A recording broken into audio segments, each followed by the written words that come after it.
Bir marta payg'ambarimiz shunday deganlar: Allohning shunday bir ismi bor. Kim bu ismni duosida ishlatsa, duosi ijobat bo'lmay qolmaydi. Bir kuni Anas roziyallohu anhu shunday dedilar: Men payg'ambarimiz sollallohu alayhi vasallam bilan masjidda o'tirganimizda bir kishi namozni tugatdi va yana ruku qildi. Keyin esa sajda qildi. U sajda qilib bo'lgach shunday dedilar: اللهم إني أسألك بأني أشهد أنك أنت الله لا إله إلا أنت الأحد الصمد الذي لم يلد ولم يولد ولم يكن له كفوا أحد. Va u Allohdan so'rashni davom etdi. Payg'ambarimiz o'girildi va u kishiga shunday dedilar: Sen Allohdan uning eng buyuk ismi bilan so'rading.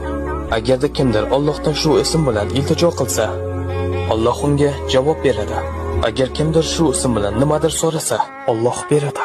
Alloh buni ikki xil yo'l bilan qiladi.